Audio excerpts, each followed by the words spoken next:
السلام علیکم ډیر سټوډنټس نننې زموږ ټاپک دی وین ډایګرام اف یونین خو موږ به په دې ټاپک کې چې کوم دی د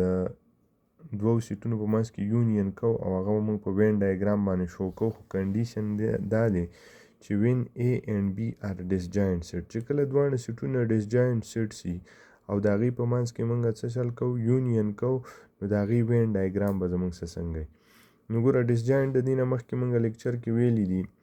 د دوو سیټونو په منځ کې ډسجاینټ یعنی دوه سیټونه به کله زموږ سره ډسجاینټ وي نو دوه سیټونه به هله زموږ سره ډسجاینټ وي چې په هغې کې زموږ سره کامن الیمنټس نه وي یعنی د هغو دواړو انټرسیکشن زما څه راځي امټي سیټ راځي نو دغه دواړو سیټونو ته موږ څه شی وایو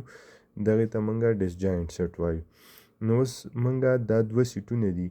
A او B سیټ او دا دواړه A او B سیټونه چې کوم دي دا څه دي ډسجاینټ سیټس دي دا څه دي ډسجاینټ سیټ دی ګوره په دې او په دې کې چې کوم الیمنټس دي نو دا کامن نه دي یو شان نه دي صحیح ده یو داسې الیمنټس هم نشته چې هغه پکې کامن دي نو د دې په منځ کې به موږ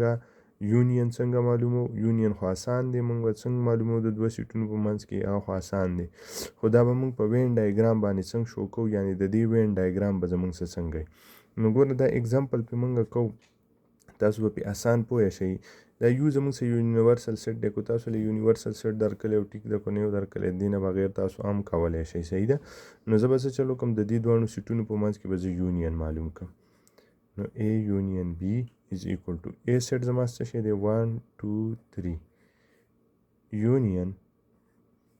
B سیټ زما څه شی دی 4 5 6 اوس د دې دواړو چې کله زه یونین والم نو په یونین کې موږ ټول راخلو نو زما سره به دې ریزلټ راشي 1 2 3 4 5 6 دا زما سره دی یونین رالی یعنی A یونین B سیټ زما څه شی رالی دا یو رالی 1 2 3 4 5 6 دا رالی اوس دا زه په وین ډایګرام شو کوم چې په وین ډایګرام یې شو کوم نو دې لپاره به زه یو یونیورسل سیټ راکړم څه به راکړم یونیورسل سیټ به راکړم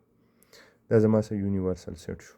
اوس دا دواړه سیټونه چې کوم دي ډسجاینټ سیټونه دي نو زه به دوه سیټونه واخلم داسې په دې یونیورسل کې دننه خو دا دواړه به زه په دې کې به زه کامن نه اخلم مخکې به چې موږ یونین کوو د دوه سیټونو په منځ کې نو هغه دواړه سیټونه به اوورلیپینګ وو صحیح ده اوس دا دواړه ډسجاینټ دي نو چې کله تا ته ووایي چې A او B په منځ کې د هغې یونین والا په وین ډایګرام یې شو کو دا A او B زموږ سره ډسجاینټ سیټونه دي نو تا ته به ډایرکټ دا پته ولګي یا تا ته دلته د دې سیټس نه هم پته لګي چې دا دواړه ډسجاینټ دي یعنې کامن الیمنټس په دې دواړو کې نشته صحیح ده نو ګوره دا زما سره A سیټ شو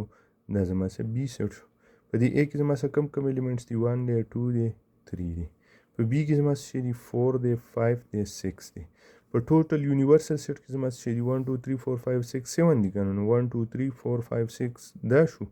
7 ما دلته ولیکو صحیح شو اوس زموږ سره د دې دواړو سیټونو د یونین نه زما څه راغلی دی دا سیټ راغلی که نه 1 2 3 4 5 6 نو چې دا نمبرز په کومه ایریا کې موجود دي هغه ایریا تاسو شیرډ کړئ نو ګوره زما سره 1 2 3 4 5 6 په دې ایریا موجود دي نو دا زه شیرډ کوم دا به ته داسې شیرډ کې داسې لاین به پرې راکاږي دا به شیرډ کې نو چې شیرډ دې کړو نو اوس دلته به ورته ولیکي چې شیرډډ ایریا represents A union B when A and B are disjoint set چې کله دوه سیټونه ډسجاینټ دي نو د هغې په منځ کې چې ته کله یونین والې نو ستاسو دا ریزلټ رالی او د هغې وین ډایګرام به ستا سره دی صحیح شو نو اوس دا شیډډ ایریا ماته څه شو کوي د دوه ډسجاینټ سیټونو منځ کې یونین ماته شو کوي څه کوي یونین شو کوي نو په دې طریقه باندې به تاسو د ډسجاینټ سیټونو په منځ کې یونین کوئ او هغه په وین ډایګرام باندې داسې شو کوئ د دې سره ریلیټډ په ایکسرسایز کې کوېسچن شته دی نو تاسو چې په کم کوېسچن باندې تاسو نه پوهیږئ تاسو ماته په کمنټ کې ویلی شئ زه به ته انشاءالله هغه سال کوم تاسو ته به ویډیو درځي صحیح ده په چینل باندې او دا چینل اوس سبسکرایب هم کوئ او لایک هم کوئ او کمنټس کوئ د ټاپک مطابق د ایکسرسایز مطابق چې کوم د دې سره ریلیټډ ستاسو کوېسچن وي تاسو ماته په کمنټ کې ویلی شئ تھینک یو